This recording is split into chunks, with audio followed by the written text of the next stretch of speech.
Hey guys, how are you? So guys, our today's topic is the continuation of our antihypertensive drugs or the treatment of hypertension. So guys, if you haven't subscribed my channel till now, then please subscribe my channel and click the bell icon so you can get more lectures about the medicine. If you're not related to medicine, then there is no need to subscribe. Okay. So guys, we also discussed the which receptor it is blocking and what are its drugs. So now let's take some examples. Now you have to decrease systolic and diastolic. So for example, a patient comes to you, patient 1. What does he has? He has edema, systolic. I'm just going to write S and D for systolic and diastolic, and he has asthma. So what you are going to do? For edema, what are you going to do? His systolic blood pressure is 150/95. So now you have to do his treatment. So with what kind of drugs? For systolic, what are you going to do? When you see he also has edema, then the clear thing is you have to decrease his fluid. And what are those drugs? Diuretics, and mostly you can use loop diuretics like furosemide. So you must use loop diuretics or furosemide or anyone. There are many names: furosemide, bumetanide, ethacrinic acid, torsemide. You can use anything. And for what are you going to give for diastolic? Would you give beta blocker? No, because he has asthma. Then there is no beta blocker. Just give AC inhibitor. AC inhibitor is better. And now someone has edema, then you can the loop diuretic will work on him. Okay, so that is okay. This is the perfect treatment for this person. Now patient 2 comes to you, and what does he have? He has obesity, systolic diastolic 160, diastolic is 100, and his kidney is not so good. Just say not so good kidneys. Maybe he have some stone problem. Okay, so what you guys are going to do when you say obesity? What you will do, what you are going to recommend? Just recommend him exercise. And for systolic, what you are going to recommend? Loop diuretics, because his kidney is already not so good. And for diastolic, does he have any other problem? So you can recommend either beta blocker if you see his blood pressure is very high, but there is no need.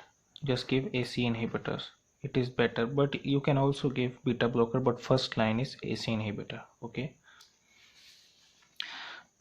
So now another patient comes, patient 3. What does he have? Obesity, systolic, diastolic, and hypokalemia as well. So he says he have hypokalemia. You will just do his CBC and you find. So obesity, you will do just exercise. Obesity causes what? More capillaries due to obesity. And what will happen when someone has more capillaries? More fluid volume. Systolic is 160, diastolic is 95, and hypokalemia. So what are you going to do? Exercise is okay. What you will do for the systolic? Will you give loop diuretics? Can you give loop diuretics? No. Loop diuretics will also cause more potassium excretion, and the patient can die. It is very dangerous. So no, don't give loop diuretics. What are you going to give? The potassium sparing diuretics. So the potassium will not go out, it will keep the potassium in. So his hypokalemia will improve as well. So for systolic, you are just giving amiloride or potassium sparing. You have also seen someone giving amilorides, right? Someone is taking amilorides, so that is the reason. And for diastolic, what you can give, just Aceinhibitors. Okay, so the case is solved. And just do one last example. Patient 4, he has systolic 170, diastolic 100, and he has heart diseases. And what kind of myocardial infection? He just came by a myocardial infection, and he has chronic kidney disease. So what you guys are going to do for systolic, diastolic? He has heart diseases and chronic kidney disease. Diuretics are out. No diuretics because he have chronic kidney disease. So what you are going to give? Just give him Aceinhibitor first for the diastolic, Aceinhibitor, and for the heart diseases and systolic you can give diuretics. So what is your choice? Beta blocker. So if you can give diuretics, then is your chance to give the beta blocker. Okay, so you guys understand. And let's take just one final example. A patient 6 or 5, I guess. The patient 5, he has what? Systolic is 220 and diastolic is 120. So what are you going to do? This is a hypertensive emergency and person will be having end organ damage.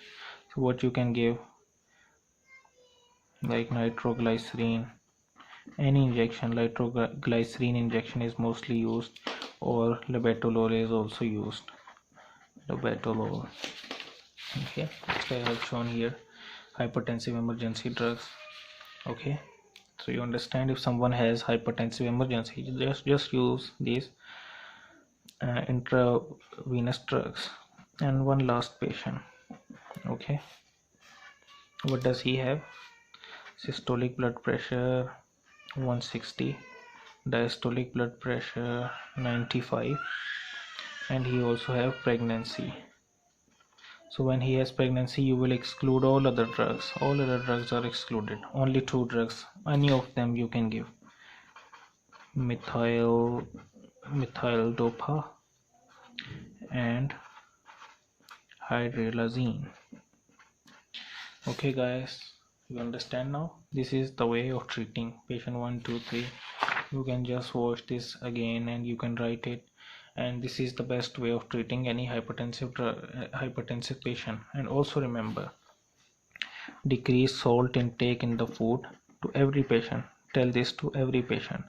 Decrease salt intake, decrease cholesterol intake,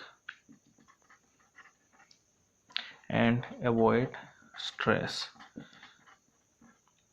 and do increase religious activity. These 4 are the must to every patient whoever is coming to you with hypertension. Along with the drugs, these 3 things are must. Take less food, salt in the food, less cholesterol, avoid stress or manage the stress. If someone's wife is giving him stress, then he cannot just avoid her, he have to manage her somehow. So, and religious activity will do relaxation, activate parasympathetic nervous system, and he will be okay. So guys, this is all about the treatment of hypertension. If there is we have completed our series of hypertension's lectures. So guys, still you haven't understand anything, then please comment in the comment section and tell me, and I will upload the lecture of your choice, or I will explain something more if you want. If you want me to explain these drugs also in detail, then you can comment in the comment section. Okay guys, thank you so much for watching. If you guys haven't subscribed our channel still now, then just please subscribe our channel and click the bell icon. Okay guys, bye bye, see you.